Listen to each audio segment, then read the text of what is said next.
Dear students of English grammar and the aspirants of competitive exams of English, we welcome you in our lecture 8. In this bilingual lecture, we have a topic advanced idioms in which we are going to discuss about the idioms based on storm. Storm idioms refer to scary, frightening or negative news generally. जब भी idioms में storm word आ जाए तो ये हमें क्या याद दिलाता है, ये एक बहुत ही अहम बात है।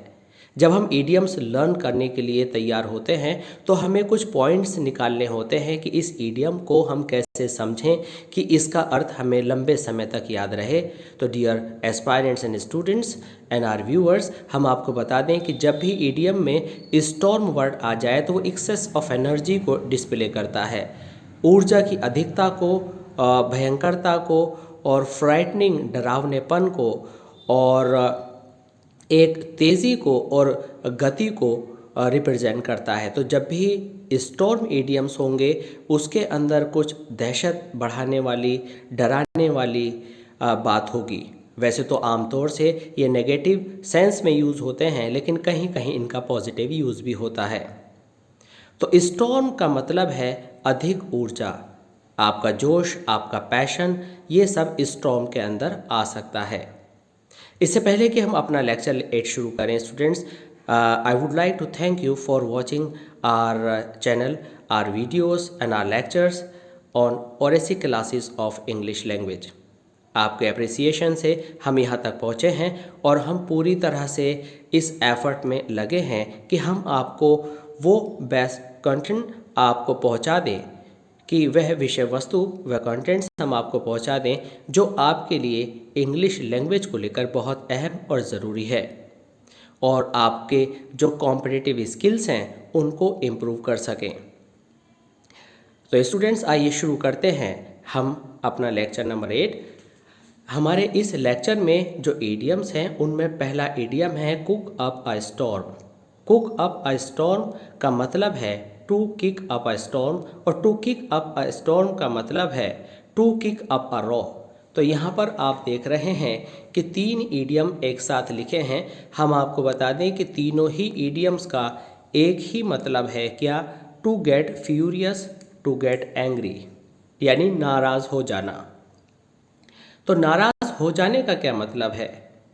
अगर कोई भी छोटी सी बात पैदा हुई और बात पैदा होने पर वह बात बढ़ती चली गई और आपका अचानक से जो आपका एंगर बर्स्ट हुआ, जो आपका गुस्सा फूटा, वह बहुत ज़्यादा बढ़ गया, तो इसका मतलब हुआ कि एक स्टॉर्म कुक अप हो गया, एक स्टॉर्म पक गया, बनकर तैयार हो गया। अब मान लीजिए कि आप जा रहे हैं और मिट्टी पड़ी हुई है, धूल पड़ी हुई है और आपकी ठोकर लगी और वहाँ धूल ही धूल हो गई, तो इसका मतलब हुआ to kick up a storm, आपने एक तूफान में किक मार दिया। इट मीन्स कि कोई भी व्यक्ति नॉर्मल है, किसी ने कोई बात छेड़ी और वह व्यक्ति फ्यूरियस हो गया और एंग्री हो गया। तो फ्यूरियस और एंग्री होने पर यह मतलब निकाल सकते हैं आप कि वहाँ पर एक बहुत बड़ा बहस, एक बहुत बड़ी आर्ग्यूमेंट पैदा हो गई। अब तीसरा है to kick up a row. Row का मतलब होता है झगड़ा, रॉ का मतलब होता है मनमुटाव, रॉ का मतलब होता है तेज़ आवाज़ में चीखना, चिल्लाना और गुस्सा करना। तो आपने किकअप का मतलब है स्टार्ट कर दिया एक झगड़ा, to kick up a storm एक तूफान मच गया, and cook up a storm एक बात का बतंगड़ बन गया। तो ये सब होता है to get furious and angry. अब सवाल है कि हम इसको यूज़ कैसे करेंगे? तो हम इसको यूज़ करेंगे you should not cook up a storm in such a situation. तो इसी तरह से जो कुक है आपकी वो वर्ब की फर्स्ट फॉर्म है, इसी तरह से किक आपकी फर्स्ट फॉर्म है। आप इसको किसी भी सेंटेंस में यूज़ कर सकते हैं। हमारा दूसरा इडियम है to rack up a storm. अब to rack up a storm क्या होता है? To talk angrily about the past. मान लीजिए आपके साथ कुछ मिसहैपनिंग हुई, कुछ ऐसा लगा जो आपको अच्छा नहीं, आपके लिए अच्छा नहीं था, आपको बुरा लगा, और जब बात निकली तो आपने उन सारी बातों को निकाल करके इतना ज़्यादा नाराज़गी जाहिर की, तो उस एक्सप्रेशन को हम कहेंगे to rack up a storm. मतलब नॉट सुटेबल इन प्रेजेंट, मतलब कहने का यह है कि आपने उस बात को निकाल करके तेज़ आवाज़ में बोलना शुरू किया, वहाँ पर पैशन और अग्रेशन और एजिटेशन दिखाने की कोशिश की, अपना क्रोध, अपनी उत्तेजना दिखाने की कोशिश की, जो कि प्रेफरेबली उस समय नहीं बोलना चाहिए था। इट मीन्स क्रोध की अधिकता, पुरानी बातों को याद करके rack up a storm. Rack up a storm, अभी आप देखेंगे कुक अप अ स्टॉर्म, तो कुक अप अ स्टॉर्म कुछ इस तरह की सिचुएशन में आता है कि इमीडिएटली तैयार हो जाता है, लेकिन रैक अप अ स्टॉर्म का मतलब आप ऐसे याद रख लीजिए, जो डब्ल्यू से बनने वाला रैक है, रैक मीन्स नष्ट करना, तो आपकी जो इमेज को पीछे नष्ट किया गया या कोई ऐसी बात जो आपके किसी सम्मान के हिस्से को नष्ट किया गया, उसे याद करके जब आप किसी के ऊपर नाराज़ होते हो तो वह to rack up a storm होता है। इसके बाद हम आते हैं a storm in a teacup. अब इसका मीनिंग क्या है? सबसे पहले हमने ईडियम देखना होता है अ storm in a tea cup, फिर हमने उसका मीनिंग देखना होता है एन एग्जैजुरेटेड प्रॉब्लम, यानी बढ़ा चढ़ाकर दिखाई गई प्रॉब्लम, या किसी छोटी सी प्रॉब्लम के ऊपर बहुत ज़्यादा शोर शराबा करना, बहुत ज़्यादा अग्रेशन दिखाना। एग्जैजुरेटेड का मतलब है कि लिमिट से आगे ले जाना। तो अब आप देख रहे हैं कि हम इसे कैसे याद करें। भाई चाय का कप है, चाय के कप में तो स्टॉर्म आ नहीं सकता, लेकिन अगर स्टॉर्म चाय के कप में आ गया तो इसका मतलब सीधा सा ये हुआ कि कोई छोटी सी बात बहुत बड़ी बना दी गई है और उस पर तूफान खड़ा कर दिया गया है, उस पर नाराज़गी का एक्सट्रीम कर दिया गया है, तो वो होगा storm in a teacup. An exaggerated problem, इसका मतलब टी कप के अंदर अगर कुछ होता तो वो बहुत बड़ी बात नहीं थी, लेकिन स्टॉर्म ने उसे बड़ा बना दिया, तो इसका मतलब हुआ an exaggerated problem. Let's come to the point number 4, back up a storm या do up a storm. Back up का मतलब होता है, अगर आपने फ्रेजल वर्ब्स लर्न की हैं, बैकअप का मतलब होता है सपोर्ट करना, और सपोर्ट का मतलब होता है कि किसी के लिए खड़े होना, मेहनत करना। इसी तरह से डू अप अ स्टॉर्म, तो इसका मीनिंग क्या होता है? इसका मीनिंग है to do something with energy and strength. अभी ऊपर तो हम लड़ाई और बहस की बात कर रहे थे, तो यहाँ पर हम इसको सकारात्मक और नकारात्मक, पॉजिटिव और नेगेटिव दोनों ही सेंसेस में यूज़ कर सकते हैं। जैसे कि मान लीजिए आपको अपनी एजुकेशन में बहुत आगे जाना था, आपको अपनी स्पीच में बहुत कुछ बोलना था, तो जब आपने अपनी एक्टिविटी शुरू की तो जैसे कि हम हिंदी में कहते हैं धूल सी उड़ा दी, मतलब भागते चले गए, निकलते चले गए, आगे बढ़ते चले गए और आपने किसी को भी अपने सामने टिकने नहीं दिया। It means to do something with energy and strength means in his speech he backed up a storm, he did up a storm. Actually यहाँ पर जो बैक है ये वर्ब की फर्स्ट फॉर्म है, ये हम to back up a storm भी लिख सकते हैं, to do up a storm भी लिख सकते हैं, and whenever we use in our sentences we use according to the required tense. तो बैकअप अ स्टॉर्म हम कहेंगे you should start your education with backing up a storm, you should start your speech and I should say you should back up a storm when you speak. जो भी आप करें बड़ी energy के साथ करें, एंथुसियाज्म के साथ करें, एनर्जी के साथ करें। With energy and speed means you always back up a storm when you begin to speak, यानी एक तहलका मचा देना, एक बहुत बड़ा काम करना, तो उसका मतलब होता है बैक अप अ स्टॉर्म और to do up a storm, किसी स्ट्रेंथ, एनर्जी और पूरे जोश के साथ काम करना। इसके बाद हम आते हैं पॉइंट नंबर 5 पर। पॉइंट नंबर 5 है अ storm is brewing. Students let's come first, what is brewing?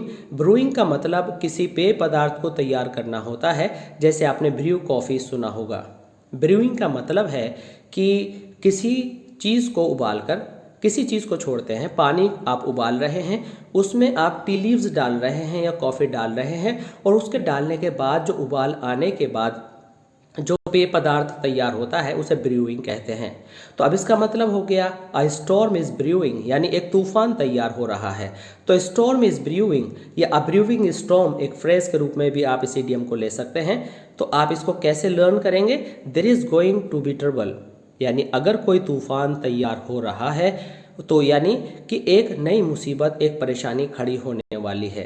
अब आइए इसका यूज़ करते हैं कि हम अपनी व्यक्तिगत लाइफ में इसका कैसे यूज़ कर सकते हैं। तो अपनी व्यक्तिगत लाइफ में हम यूज़ कर सकते हैं कि इस बच्चे का कहना ना मानना एक तूफान ज़िंदगी में खड़ा करने वाला है।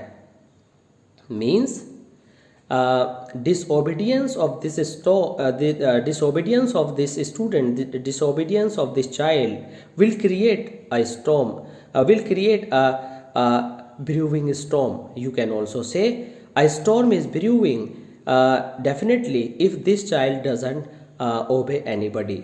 तो चाहे तो आप इस जो ये एक क्लोज के रूप में दिया गया है, स्टॉर्म इज ब्रूइंग, ऐसे याद कर सकते हैं, या आप इसे ब्रूइंग स्टॉर्म भी कह सकते हैं, एक तैयार होता हुआ storm. Means his anger is brewing a storm. आप ऐसे भी कह सकते हैं a storm is brewing if he doesn't keep silent. अगर ये शांत नहीं होता है तो निश्चित रूप से एक तूफान आने वाला है। इसके बाद आपका नया इडियम है blow up a storm. Blow up a storm का मतलब है to play an instrument with a great skill. Actually blow का मतलब होता है हवा चलना। अब हमें कैसे रिलेट करना है इस इडियम के मीनिंग को याद करने के लिए, तो हम आपको बता दें, जैसे कि आप बांसुरी बजाते हैं तो उसमें फूंक मारनी पड़ती है। इसी तरह से कोई दूसरा बाजा होता है जिसमें आपको तेज़ सांस अंदर छोड़नी पड़ती है, फूंक लगानी पड़ती है, तो आपका वह जो बाजा है काम करने लगता है। तो ब्लो अप ए स्टॉर्म का मतलब है to play an instrument with great skill. जब आप किसी बांसुरी या बीन को बड़ी स्किलफुली बजाते हैं तो इसका मतलब है कि आपने तूफान उठा दिया। अब यहाँ तूफान किस सेंस में उठा दिया? म्यूजिकल इंस्ट्रूमेंट को बजाने में। और यहाँ तूफान आप किस चीज़ में उठाने वाले हैं? अपनी खराबियों, अपने गलत कर्मों से। यहाँ पर below up back up storm क्या है? आप कुछ एनर्जी के साथ काम कर रहे हैं। और इसी तरह से आपने अभी ऊपर सीखा की टू किक अप स्टॉर्म, कि आपने बात का बतंगड़ बना दिया, आपने वहाँ एनर्जी दिखा दी। तो इस तरह से हर स्टॉर्म का अपनी अपनी जगह पर अलग अलग अर्थ है। अब हम आते हैं एक नए अर्थ के साथ, a perfect storm. A combination of events and circumstances that lead to a disastrous result. A perfect storm का मतलब है कि बर्बादी का रास्ता तैयार हो चुका है, एक परफेक्ट स्टॉर्म क्रिएट हो चुका है। A perfect storm, तो a combination of events and circumstances means all, हम कह सकते हैं his evil deeds created a perfect storm। Means उसकी बर्बादी तय है। तो उसकी बर्बादी तय है के सेंस में आप अ परफेक्ट स्टॉर्म यहाँ पर यूज़ कर सकते हैं। उसकी बर्बादी तय है, अ परफेक्ट स्टॉर्म को आप ग्रामर के क्लोज वाले पोर्शन के through a storm is brewing भी कह सकते हैं। Storm is brewing actually under process है। जैसे कि हम कहते हैं कि उसका मटका भरता जा रहा है पापों का, और परफेक्ट स्टॉर्म का मतलब मटका भर चुका है, बर्बादी आ गई है। To take something by storm. अब आप मान लीजिए कहीं पर कोई कार्य कर रहे हैं और आप सफल होना चाहते हैं, तो आप क्या करते हैं? जैसे कि आपने एक इडियम सुना होगा, to take bull by horns, यानी किसी भी बिजार, किसी भी बैल को उसके सींगों से संभालना, यानी बड़ी आने वाली मुसीबत को स्ट्रॉन्ग हैंड से हैंडल करना। तो अगर आप हैंडल करना जानते हैं तो डेफिनेटली आप सक्सेसफुल होने जा रहे हैं। तो इसी तरह से यहाँ पर हमारा इडियम है to take something by storm. अगर आप किसी भी चीज़ को देखते हैं, के साथ चलते हैं और ये मानकर चलते हैं कि अगर तूफान भी आया तो उसको भी कवर करेंगे, तो डेफिनेटली आप सक्सेसफुल हो जाएंगे। इट मीन्स अगर आपकी परेशानियाँ, आपकी दिक्कतें आपके सामने आती हैं और आप उनको एक स्टॉर्म के चैलेंज की तरह लेते हैं, तो definitely you will be successful. Now, this idiom number 8, to take something by storm, means to be very very successful। तो जब आपने स्टॉर्म को टेक कर लिया, टू टेक समथिंग, कुछ भी करने में, तो आप सक्सेसफुल होंगे। तो आप इसको यूज़ कैसे करेंगे? समथिंग की जगह आपको वह बात लगानी होगी जो आप कर रहे हैं। I take my examination by storm, तो इसका मतलब हुआ कि आप एग्जामिनेशन में सफलता हासिल करते हैं अपनी विगर, अपनी पार, अपनी हार्डवर्क से। अब हम आते हैं 9 नंबर पर, to weather the storm. To weather the storm का मतलब है वेदर मौसम है और स्टॉर्म तूफान है। अब यहाँ पर वेदर जो है याद रखना ये जो है आपका वर्ब है, तो क्योंकि हमने इसके अंदर जो है टू लगाया हुआ है। तो टू वेदर द स्टॉर्म का मतलब है to survive in difficult situation, to survive in difficult situation. माना कि हमने कि स्टॉर्म आ गया, अब हमने अपने आप को वेदर के अकॉर्डिंग ढाल लिया। अगर सर्दी है तो गर्म कपड़े पहने, अगर गर्मी था तो उसके हिसाब से कपड़े पहने, बारिश हो रही थी तो हमने बरसाती डाली। कुल मिलाकर के हमने वेदर द स्टॉर्म यानी स्टॉर्म को उसमें हम वेदर में ढल गए, तो इसका मतलब है कि हमने डिफ़िकल्ट सिचुएशन को सर्वाइव कर लिया। लेकिन अगर हम स्टॉर्म में वेदर के अनुकूल नहीं चलते तो हम बर्बाद हो सकते थे। तो ये याद करने का एक तरीका, एक लिंक हो सकता है। तो टू वेदर द स्टॉर्म का मतलब है to survive in difficult situation. तो इसका बेस्ट यूज हो सकता है we should weather the storm during this corona period. तो यहाँ पर वेदर द स्टॉर्म का मतलब है कि इस विपत्ति के समय में आप धैर्य से काम लें और सरवाइव कर जाएं। नेक्स्ट है कम up a storm. Come up का मतलब होता है किसी जगह पर आना और वहाँ से नई शुरुआत करना। तो अब ये क्या हुआ, कम अप जैसे कि आप बैठे हुए हैं, अचानक से बादल गरजने लगे और थोड़ी ही देर में तूफानी बारिश, हवाएं या ओले गिरने लगे, तो आप कहेंगे कम अप अ स्टॉर्म। यहाँ पर जो कम है यह वर्ब की फर्स्ट फॉर्म है, तो to come up a storm. तो यहाँ पर सीधे सीधे से आपका स्टॉर्म आ गया, मतलब कहने का कि तूफान आ गया। ये तूफान लिटरली सीधे अर्थों में वही तूफान है जो हवाएं चलती हैं उसको तूफान कहते हैं। ये कोई सेंस नहीं है बल्कि लिटरल मीनिंग है, शाब्दिक अर्थ है। टू बिगिन टू स्टॉर्म का मतलब है हवाएं तेज हो गई हैं। तो आप इसका यूज़ कर सकते हैं मौसम की तेज़ हवाओं के लिए। When it came up a storm I started collecting clothes which were hung on the in the yard. तो क्या कहा हमने, हमने कहा कि जैसे ही तूफान या हवाएं, बारिश, आंधी चलने लगी, वैसे ही हमने अपने कपड़ों को जो कि हमारे यार्ड में टंगे हुए थे को इकट्ठा करना शुरू किया। It means I began to collect my paper just as it came up a storm. तो यहाँ पर आपने केम अप अ स्टॉर्म तूफान आने को, आंधी आने के लिए यूज़ किया, लिटरली आंधी और तूफान के सेंस में। यानी स्टॉर्मी वेदर आपका अप्रोच हो गया, आ गया, तो आप केम अप अ स्टॉर्म लिखते हैं। इसके बाद हम आते हैं अपने बिल्कुल लेटेस्ट इडियम के पास ऊपर, और वह है गो डाउन अ स्टॉर्म। अब गो डाउन अ स्टॉर्म का सबसे पहले हम लेते हैं मीनिंग। मीनिंग है to be enthusiastically received by an audience. Suppose कीजिए कि आप सिंगर हैं और आपको सुनने के लिए लोग बैठे हुए हैं। जैसे ही आपने गाना शुरू किया, वक्ता है तो बोलना शुरू किया, तो ऑडियंस ने एक ग्रेट चीयर, एक बड़े उल्लास के साथ, तालियों के करतल ध्वनि के साथ आपको सुनना शुरू किया। तो यहाँ पर मीनिंग बनेगा go down a storm. Just as you started you went down a storm, यानी you were welcomed by the listeners. Go down a storm, be enthusiastically received by an audience. तो हम किसी को कह सकते हैं I wish you go down a storm, कि ईश्वर करे कि आपका भाषण सक्सेसफुल हो, ईश्वर करे कि आपकी जो सिंगिंग है वो सक्सेसफुल हो। वी विश यू, विश करेंगे आप उसके गोइंग डाउन अ स्टॉर्म के लिए कि वो सक्सेसफुल हो। तो गोइंग डाउन अ स्टॉर्म मतलब एंथुजियास्टिकली लोगों द्वारा अप्रिशिएट किया जाना। इसके बाद है sign up a storm. Sign up a storm का मतलब है to do something with energy. अब sign up a storm, to do something with energy को हम यहाँ पर ले सकते हैं। अभी हमने दिया था क्या बैक अप अ स्टॉर्म और डू अप अ स्टॉर्म, इन दोनों का क्या मतलब था, to do something with energy and strength. तो सेम इज हियर, आप ले सकते हैं sign up a storm, to do something with energy. तो आप लिखेंगे in examination I sign up a storm. मैंने उस सिचुएशन को पूरी एनर्जी के साथ फेस किया, पूरी एनर्जी के साथ निभाया। तो मैंने साइन अप कर लिया, मैंने उसको स्वीकार किया, अपने अपने वर्क को पूरे चैलेंज के साथ। तो यहाँ स्टॉर्म को आप चैलेंज मान लीजिए कि मैंने स्टॉर्म साइन अप कर दिया। इट मीन्स मैं एक्सेप्ट करता हूँ, तो आप सफल होंगे। It means sign up storm means कि आपने पूरी एनर्जी के साथ, अपने एफर्ट के साथ अपने वर्क को कवर किया और अपने टारगेट को पूरा किया। To eye of the eye of the storm, अब देखिए, मानिए कहीं पर तूफान आ रहा है और तूफान का कहीं पर केंद्र है, तो वह उस तूफान का केंद्र सबसे खतरनाक जगह होगी।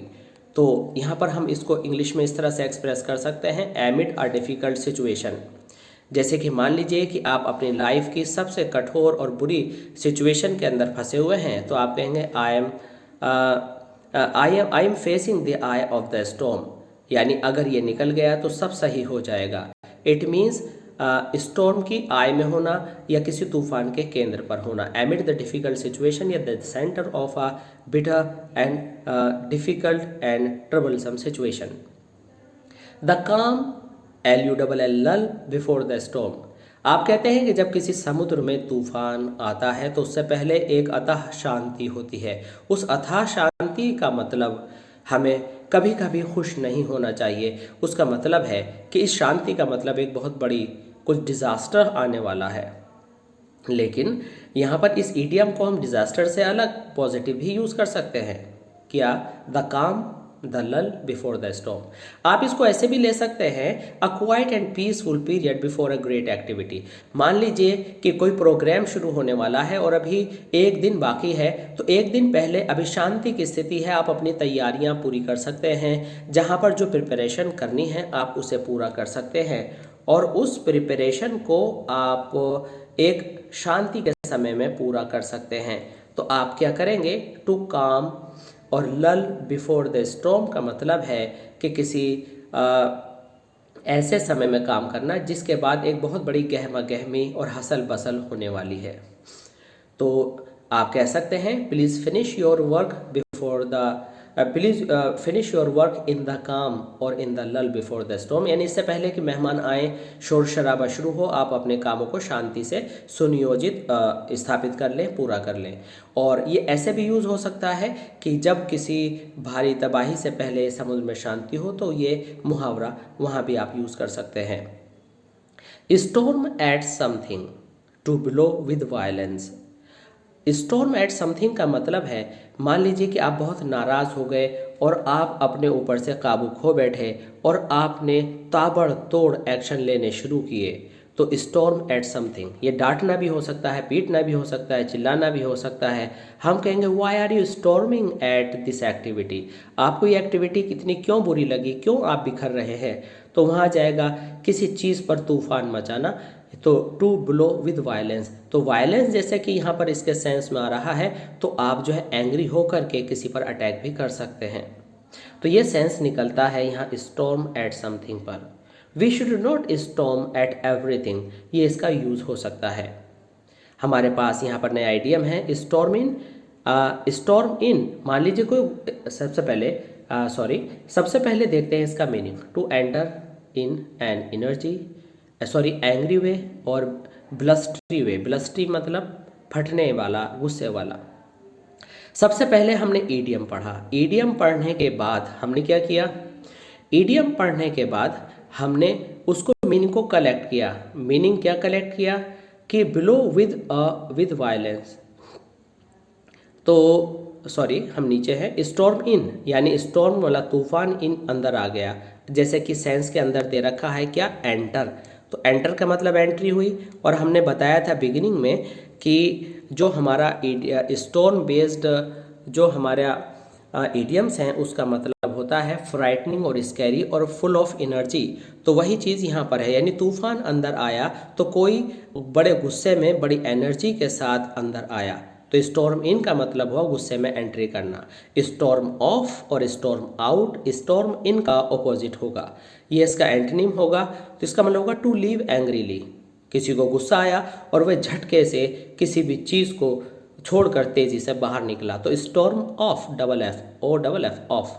स्टॉर्म आउट, तो स्टॉर्म इन, स्टॉर्म आउट, दोनों ही जो ये कार्य है, जो एक्टिविटीज़ है, ये एंगर और एक्सेसिव एनर्जी के साथ होंगी।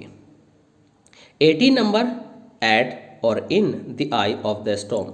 ये in the eye of the storm हम यहाँ पर बता चुके हैं, यहाँ the eye of the storm था, यहाँ पर इन ऐड हो गया है। तो इस तरह से अगर कोई प्रीपोजिशन कभी कभी घटती या बढ़ती है तो आपको किसी तरह से कंफ्यूज होने की कोई बात नहीं है। आप समझ लीजिए सिचुएशन को, और जब भी कोई इडियम आपको कॉम्पिटिटिव एग्जाम्स में कोई ऑप्शन चूज़ करने के लिए आए कि राइट ऑप्शन क्या है, तो सबसे पहले आप अगर वो सेंटेंस में यूज़ किया गया है तो सेंटेंस की सिचुएशन को पढ़िए कि वह क्या सेंस दे रहा है, किस जगह यूज़ किया गया है। उसके अंदाजे से आप समझ सकते हैं कि उसका क्या सेंस है, और उसके आधार पर आप राइट मीनिंग निकाल सकते हैं। मीनिंग के वर्ड्स अलग अलग हो सकते हैं, ज़रूरी नहीं है कि जो हमने यहाँ पर ब्लैक वर्ड्स में लिखे हैं वही सेम वर्ड्स आए। वर्ड्स अलग हो सकते हैं लेकिन सेंस नहीं बदलता। तो आप किसी भी ईडियम की स्पिरिट में एंटर करने की कोशिश कीजिए। तो आई ऑफ स्टॉर्म यानी आई का मतलब है केंद्र तूफान का, और आप उसमें फंसे हैं या उस पर फंसे हैं, तो इसका मतलब है कि आप परेशानी में या किसी डिफ़िकल्ट या कंट्रोवर्शियल सिचुएशन में बहुत ही ज़्यादा डीपली इन्वॉल्व्ड हैं। तो इसका मतलब हो गया कि आप परेशानी में हैं। आप इसका यूज़ इस तरह से कर सकते हैं, I will help you whenever you are in the eye of the storm. तो इस तरह से आप समझ जाएंगे कि किस तरह से आपने किसी इडियम को यूज़ करना है, एंड आई होप आप समझ गए होंगे।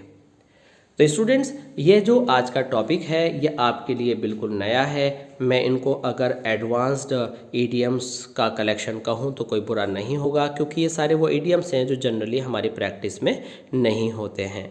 तो इस तरह के लेक्चर्स को देखते रहने के लिए आप हमारे चैनल और ऐसी क्लासेस ऑफ इंग्लिश लैंग्वेज को सब्सक्राइब कीजिए, और अपना अप्रिसिएशन और अपना प्यार इसी तरह से बनाए रखिए। और डेफिनेटली इन फ्यूचर हम अपने इस वे ऑफ टीचिंग को और इम्प्रूव करने की कोशिश कर रहे हैं, और थोड़ा सा हाई टेक करके आपको वो सारा स्टफ़ अवेलेबल कराना चाहते हैं जो कि आपके लिए ज़रूरत है और जिसके आप हकदार हैं। तो हम इस एबल हों कि आपको बेहतर से बेहतर तरीके से आपको ये सारा स्टफ़ बाय एंड बाय पहुंचाते रहें। उसके लिए प्लीज़ आप सब्सक्राइब कीजिए हमारे चैनल और ऐसी क्लासेस ऑफ इंग्लिश लैंग्वेज को। आपके सब्सक्राइब करने से और आपके पॉजिटिव जो रिमार्क्स होते हैं वे हमारे लिए एक मोटिवेशन का काम करते हैं और हमें अच्छा कार्य करने के लिए प्रेरित करते हैं। So please keep on watching our videos, your और ऐसी classes of English language. Thanks for being with us. Thanks a lot.